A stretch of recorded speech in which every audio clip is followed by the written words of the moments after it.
Halo Sobat Energi, podcast kali ini kita akan ngebahas tentang elektrifikasi yang ada di Indonesia. Seperti kita ketahui bersama bahwa pemerintah punya program nih untuk meningkatkan rasio elektrifikasi kita sampai 100%. Tapi sebenarnya pada kenyataannya, rasio elektrifikasi kita baru sampai di level 98%. Nah, 2% itu ternyata terletak di daerah-daerah 3T. Untuk mengetahui nih sebenarnya apa sih tantangannya untuk mengelektrifikasi daerah-daerah 3T, narasumber yang bakalan gabung sama kita buat diskusi adalah Bang Arief Nur Hidayanto. Siapa sih sebenarnya Bang Arief ini? Jadi Bang Arief ini kalau kita bisa bilang Bang Arief ini punya banyak banget pengalaman join untuk melistriki wilayah-wilayah tertinggal yang ada di Indonesia karena beliau ditugaskan dari Sulawesi Selatan, dari Mamuju sampai sekarang di Kalimantan. Nah sekarang beliau adalah manajer unit dari PLN UP2D di Kalbar. Oke, kita kenalan dulu sebentar ya sama Bang Arief. Halo Bang Arief, selamat malam. Halo, selamat malam Mbak Mada, semoga sehat-sehat semua. Iya, selamat malam Mbak Ari. Terima kasih waktunya udah mau buat join di podcast Bincang Energi kali ini. Ya, sebelumnya mungkin bisa kenalan sedikit Bang, cerita pengalaman sepak terjangnya di dunia perlistrikan nih. Iya, terima kasih Mbak Mada. Mohon izin memperkenalkan diri. Jadi nama saya Arief Nur Hidayanto. Kebetulan sekarang saya di PT PLN Persero. Ya, jadi masuk di PLN tahun 2006 dan sudah berpindah-pindah ya beberapa lokasi dari Makassar, Mamuju, kemudian sempat juga ke Jakarta. Kemudian menangani kelistrikan Sulawesi, Kalimantan, dan sekarang malah berada di Pontianak, Kalimantan Barat. Jadi kurang lebih sudah sekitar 14 tahun lah saya di PLN. Mudah-mudahan pengalaman saya ini berguna dalam diskusi kita kali ini. Oke, menarik sekali ya Bang. Berarti ternyata dari semua pulau itu udah kecuali Sumatera ya? Jawa, Kalimantan, Sulawesi. Sudah. Iya, udah semua nih ya. Jadi udah cukup banyak banget nih pengalamannya buat kasih kita gambaran dan sharing nih gimana sih sebenarnya tantangannya. Nah, boleh tahu nggak Bang sebenarnya tantangan yang paling kerasa tuh apa sih Bang sebenarnya? Yang paling dirasa sangat challenging gitu. Ya, kalau kita bicara tantangan PLN itu pertama dari sisi penyediaan sumbernya. Jadi sumber energi itu kan dari pembangkit listrik.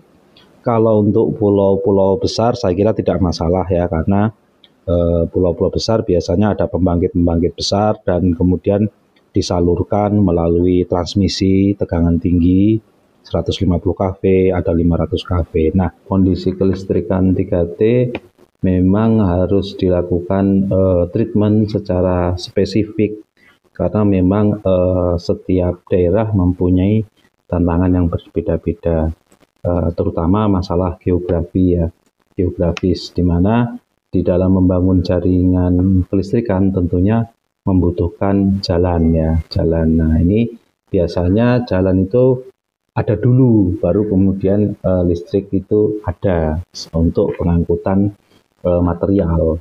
Nah, rata-rata kelistrikan yang di daerah 3T itu berada pada lokasi yang terisolir sehingga susah untuk membawa material untuk mendukung sistem kelistrikan. Itu untuk daratan. Nah, untuk daerah 3T yang lain, misalnya pada suatu pulau, itu juga kadang-kadang tidak ada dermaga ya, yang bisa untuk misalnya untuk pengangkutan bahan bakar seperti itu, sehingga perlu dilakukan solusi lain yang tidak bisa dilakukan oleh di daratan yang luas, pembangunan kelistrikan seperti itu. Ya, ada juga daerah memang sulit terjangkau. Sulit dijangkau dalam arti secara daratan tidak ada dan transportasinya hanya lewat sungai misalnya. Nah, itu juga perlu kita carikan solusi. Gimana caranya tetap bisa dibangun atau disuplai listrik Ada juga lokasi yang lebih spesifik lagi yang berada di Kalimantan, itu jalurnya lebih dekat ke Malaysia. Sehingga pada saat membangun kelistrikan terpaksa barangnya itu keluar negeri dulu istilahnya, baru kemudian masuk lagi di wilayah Indonesia. Itu salah satu daerah namanya Krayan seperti itu.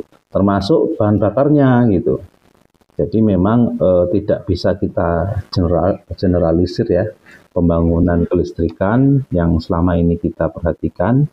Kemudian pemikiran itu, mindset itu dibawa di dalam membangun kelistrikan di daerah-daerah di 3T. Demikian, Mbak.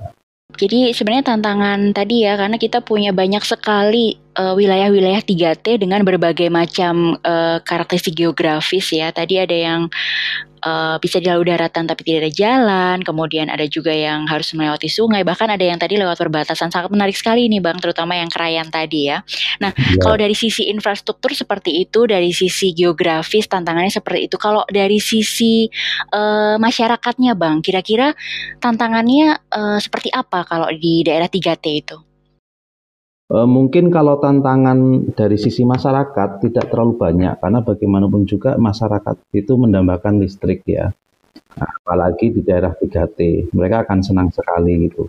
Nah, tapi tantangannya biasanya dalam melakukan hal-hal kelistrikan di daerah yang lebih spesifik, misal kita akan bangunkan misalnya PLTS ya. Jadi PLN juga mempunyai treatment khusus di mana daerah yang terisolir itu dibangunkan PLTS dengan memakai energi setempat, karena tidak bisa mungkin dibangun didatangkan tiang, atau mungkin di pulau itu tidak ada tempat untuk penampungan BBM untuk menyuplai diesel, akhirnya dibangunkan listrik tenaga surya. Nah, listrik tenaga surya ini salah satu kendalanya adalah dia harus mempunyai daratan yang luas. Nah, misalnya kalau ada suatu pulau yang sudah padat, itu kita susah membebaskan lahan untuk penempatan pembangkit PLTS, di mana PLTS itu kan membutuhkan lahan yang luas. Nah, sebagai pengalaman,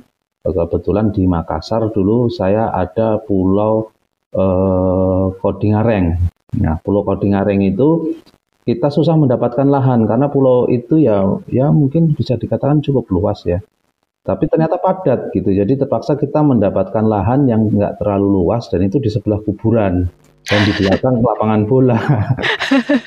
Nah, untuk mengoptimalkan energi surya terpaksa beberapa kita taruh di atap kantor gitu ya.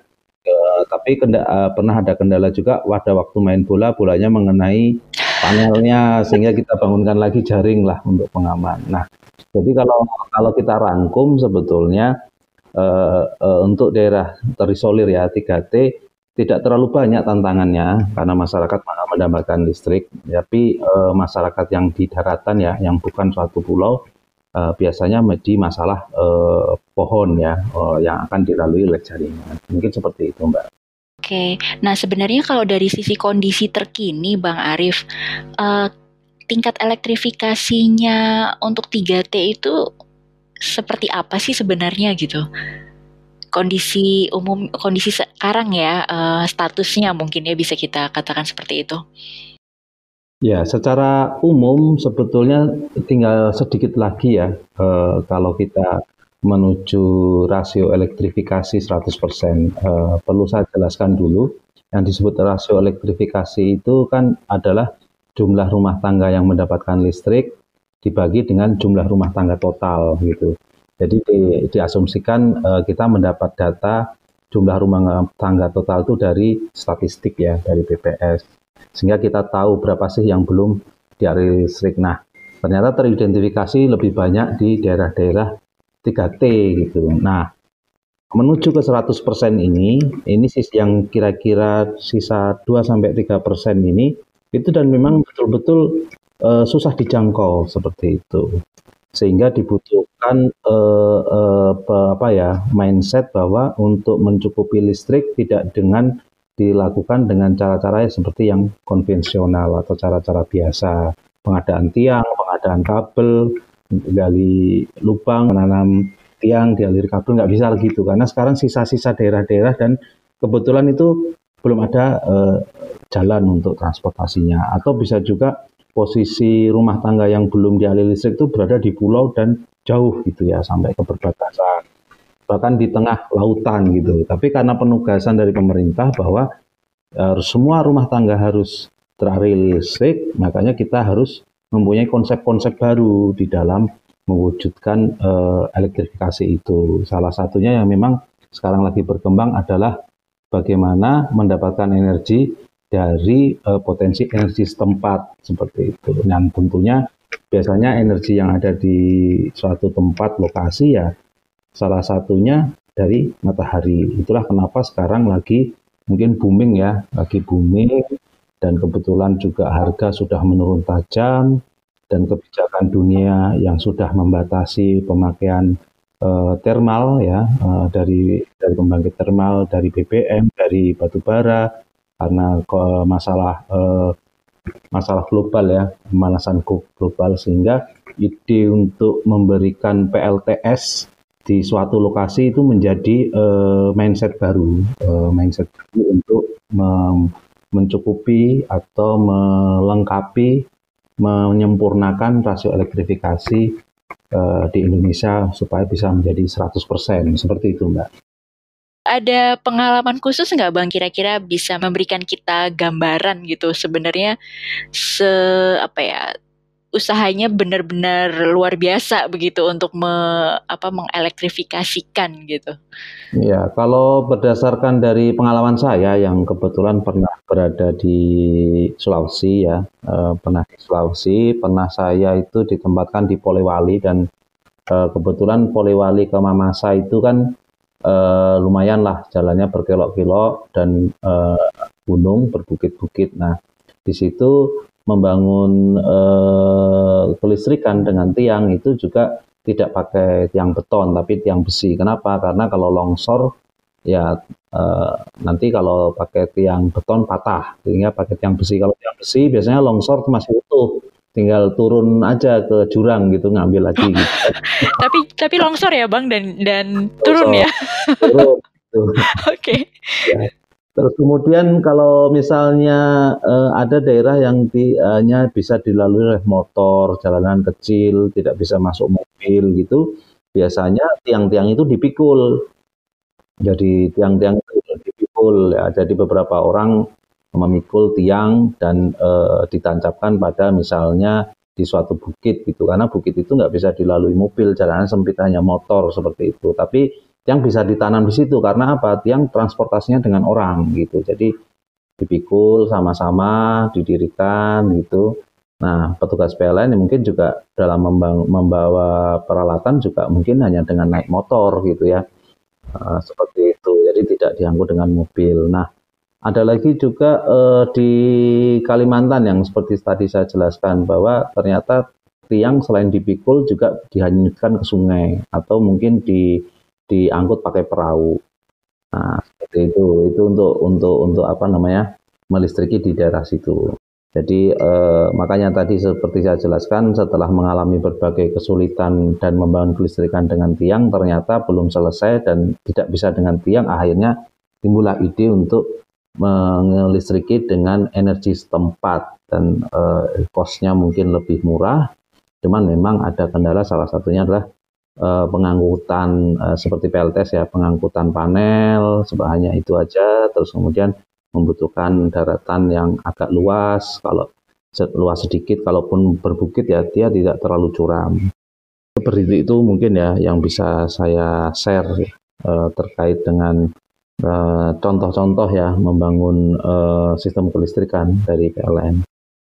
Kalau yang tadi Bang terkait dengan yang di Krayan tuh tadi menarik sekali. Jadi Krayan itu kan di Nunukan ya? Ya, dia berbatasan dengan Malaysia ya.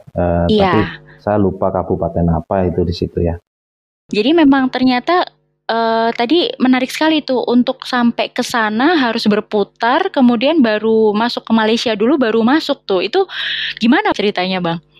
Ya, jadi mungkin 1 tahun yang lalu, 1 sampai 2 tahun yang lalu kan ceritanya di sana kekurangan daya lah, seperti itu. Sehingga ya, dan biasanya juga daerah-daerah yang dilistriki itu perlu diketahui tidak operasi 24 jam. Jadi karena keterbatasan bahan bakar hanya dihidupkan misalnya ada yang 6 jam, 12 jam, 18 jam. Nah, kalau misalnya ada tambahan pelanggan lagi, kan berarti kan nambah BBM lagi ya. Oh iya, betul juga ya. Nambah bahan bakar lagi. Nah, padahal di situ ada beberapa desa-desa yang memang belum terlistriki, sehingga akhirnya pada waktu itu kita berpikir untuk pertama yang jelas nambah bahan bakar. Bahan bakarnya kan selama ini disuplai dari Malaysia. Apakah kita bisa menambah anggaran untuk menyuplai bahan bakar tadi? Dan bahan bakarnya diangkutnya pakai pesawat. Nah, bahan bakarnya tidak lewat darat, tapi yang terdekat Malaysia seperti itu. Terus kemudian nambah tiang, apakah tiangnya itu disuplai dari Indonesia atau mending beli dari Malaysia, kan seperti itu. Sehingga sempat ada pemikiran pada waktu itu untuk membuat tiang sendiri. Ya, jadi dicor sendiri pakai semen. Nah, kepikiran lagi bawa semennya dari mana? Tiang beton itu Luar dicor, biasa. ya, seperti itu. Gitu. Tapi akhirnya diputuskan lah karena mungkin ada kendala perizinan dan lain-lain, kita pakai tiang dan harus melewati perbatasan, kemudian baru balik lagi seperti itu. Dan desa-desa yang tadinya belum terlistriki jadi terlistriki, tapi memang kompensasinya memang harus menambah bahan bakar secara operasional gitu. Itu juga salah satu contoh yang daerahnya lumayan ramai, tapi lebih dekat ke perbatasan seperti itu. Ini menarik sekali gitu ya. Jadi kita tidak pernah membayangkan gitu bahwa upaya untuk menaikkan rasio elektrifikasi itu tantangannya wow sekali ya. Jadi tadi ada yang dari di tengah pulau, kemudian ada yang perbatasan, belum tadi yang berbukit-bukit. Jadi memang ternyata faktor geografis ya sepertinya yang paling berpengaruh ya Bang ya terkait dengan tantangan ini ya. Iya.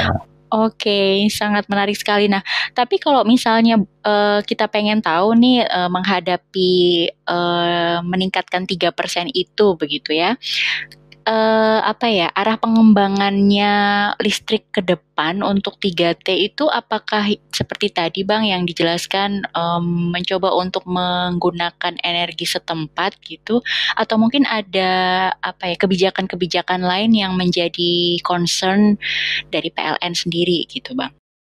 Ya, terima kasih Mbak. Ini pertanyaan menarik karena kemarin ada semacam studi khusus kebetulan dilakukan di Maluku, Papua. Jadi di Papua juga itu kan kondisi masyarakat kan kecil-kecil tapi tersebar. Nah, selain geografis juga karena populasi yang tersebar itu kan tidak efisien jika dibangun misalnya dengan menggunakan jaringan listrik, dengan tiang, dengan kabel. Misalnya 2 kilo, 5 kilo, 10 kilo, tapi hanya melistriki hanya beberapa rumah tangga atau beberapa rumah. Sehingga muncullah ide dibuatkan semacam power bank besar gitu. Power bank besar yang disebut sebagai tabung listrik. Nah, wah menarik sekali tuh Bang. Konsep tabung listrik itu sama dengan power bank gitu ya. Jadi mungkin nanti apakah sistemnya dengan setiap rumah tangga itu nanti punya satu power bank agak besar, tapi bisa dijinjing. Kemudian dia pergi ke stasiun pengisi power bank tadi ya, atau talis tadi baru pulang. Karena memang targetnya adalah hanya untuk supaya rumah tangga atau keluarga itu mendapatkan penerangan dengan menggunakan listrik. Seperti itu yang sekarang lagi dirintis utamanya di Papua. Tapi dalam 3-5 tahun baru berpikir ke arah kehandalan.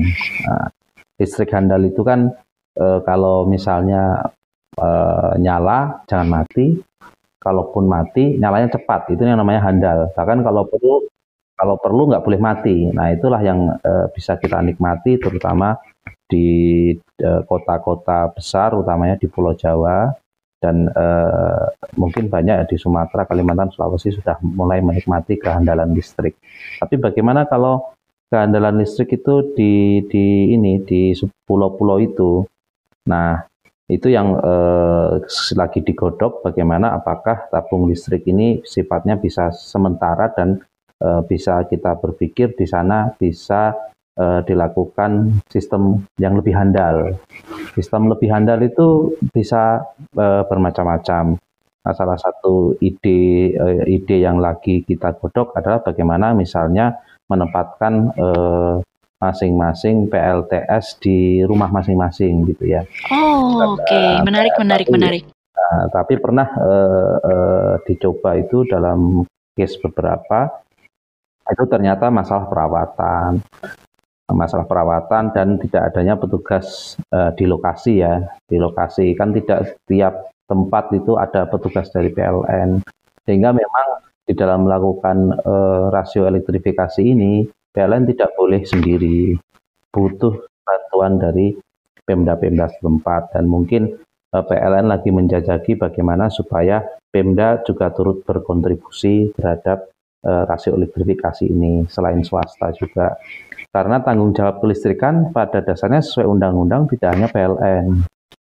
Ya, jadi misalkan kalau seandainya di situ ada semacam dusun, kemudian mungkin bisa juga sih diarahkan ke pengembangan misalnya dana desa tertinggal ya, sekarang lagi ngetren itu untuk pemerintahan sekarang, apakah dari dana desa itu bisa untuk menggaji satu orang misalnya yang bertanggung jawab di 1 atau 2 tempat untuk melakukan perawatan. Misalnya yang di atas atap rumah yang ada PLTS itu kan perlu perawatan tuh.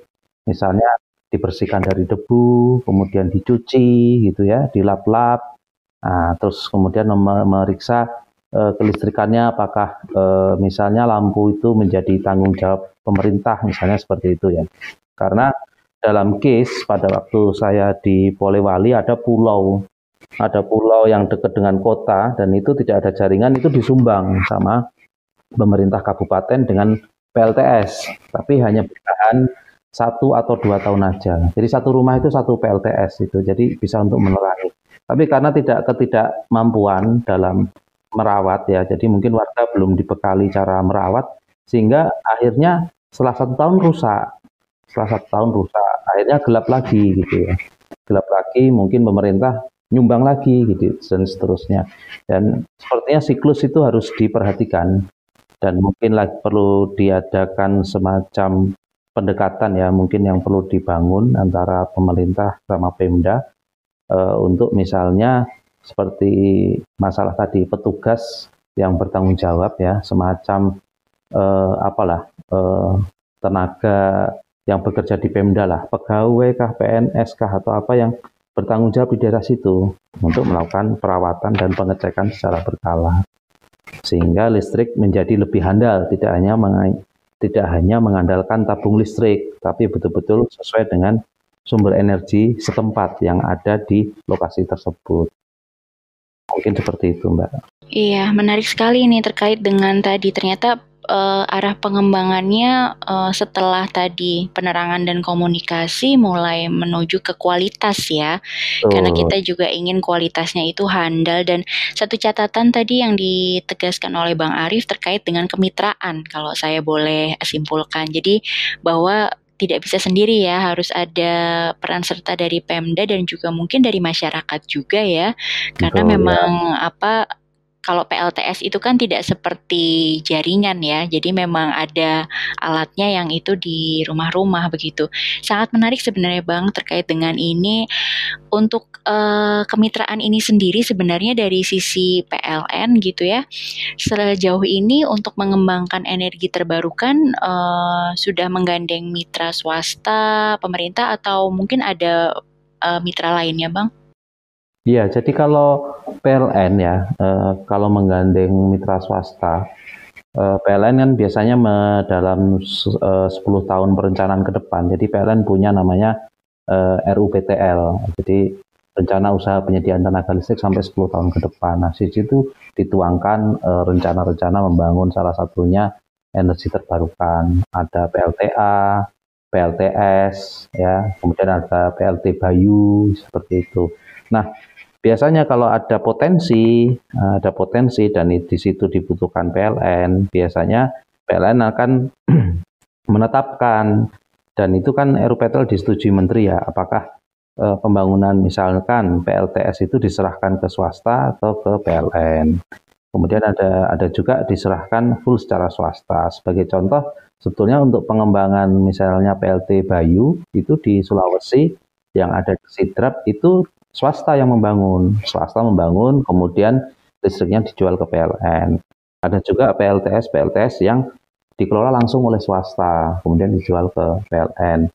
Nah, ada model lagi PLN yang membangun sendiri. Nah, biasanya PLN membangun sendiri, kemudian tender siapa yang akan membangun. Tapi pembangkitnya akan menjadi milik PLN. Jadi pola mitra kerjasama seperti itu. Jadi ada listrik yang langsung dikelola oleh swasta, ada yang dikelola PLN, tapi PLN nggak bangun sendiri tentunya. Pasti ada vendor yang akan membangun. Nah, pada prinsipnya PLN terbuka untuk menerima usulan-usulan terkait dengan di mana lokasi-lokasi yang memang swasta mau punya peran ya, berperan terhadap sistem kelistrikan itu. Apalagi ditambah dari kebijakan pemerintah ada yang namanya WILUS. Nah, misalnya di suatu lokasi, katakanlah di daerah pulau itu ada swasta ingin membangun listrik di situ. Jadi dia menyediakan PLTS, nah kemudian membangun jaringan, boleh. Ya, dia akan mengajukan izin dan berkoordinasi dengan PLN setempat. Nanti ada terbit namanya izin usaha penyediaan tenaga listrik yang dikeluarkan oleh suatu swasta. Atau kemudian dia yang akan mengurus semuanya itu, dari penyediaan listrik, dari membangun jaringan, bahkan termasuk menagih gitu. Melakukan penagihan pemakaian listrik kepada masyarakat.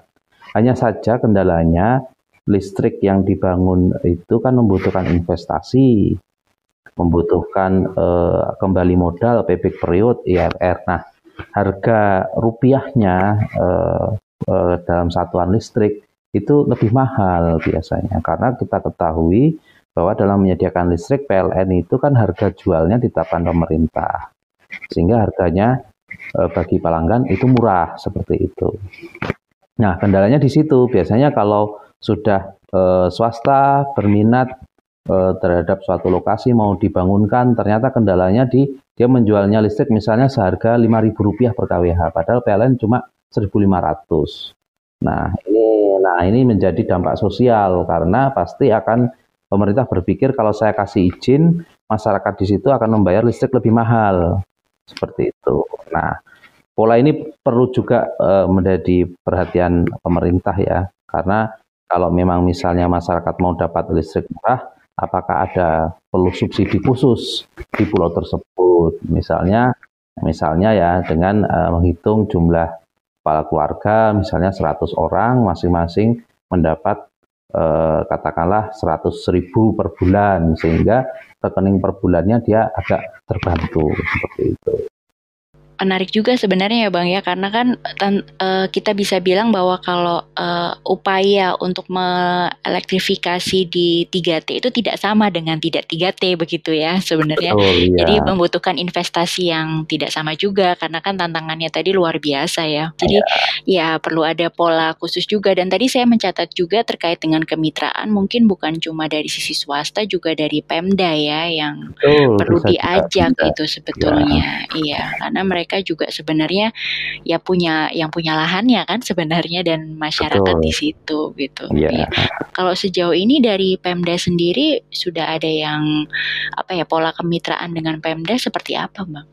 Ya, kalau saya belum tahu untuk daerah-daerah lain ya. Cuman kalau berdasarkan yang saya alami pada waktu saya di Makassar, saya kan juga di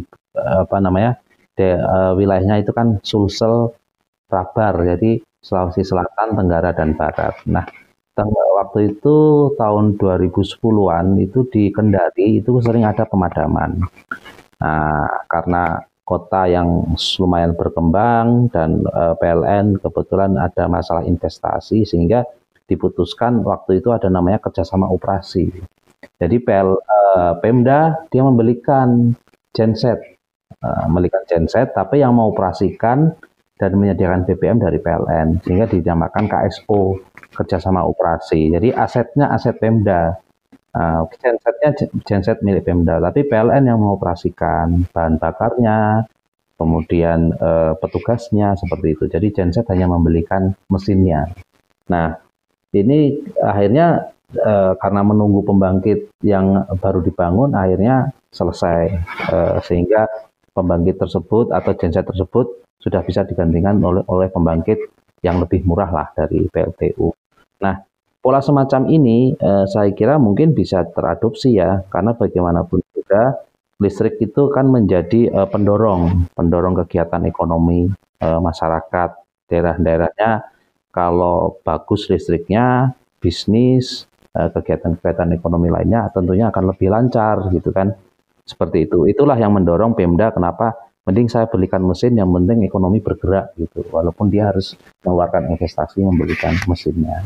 Mungkin pola kemerataan itu memang perlu dibangun ya dalam rangka membangun 3T dan bisa pakai KSO atau pola-pola yang lain. Tapi intinya adalah Pemda juga harus bisa memberikan peran kepada pemenuhan rasio elektrifikasi di daerah tersebut. Tentunya bisa kerjasama dengan PLN. Iya, terima kasih sekali Bang Arif, infonya sangat menarik sekali, sharingnya, terima kasih. Jadi memang untuk mencapai 100% itu bukan pekerjaan yang mudah dan kita membutuhkan banyak kolaborasi ya, tadi dari swasta, komunitas, masyarakat, bahkan juga perlu banyak sekali studi-studi untuk mendapatkan kira-kira mana yang efektif begitu ya untuk diterapkan di 3T, karena memang nggak gampang ya Bang ya ternyata ya 3T ini masalahnya macam-macam begitu ya. Oke, terima kasih semuanya, sampai ketemu di Bincang Energi selanjutnya. Selamat malam.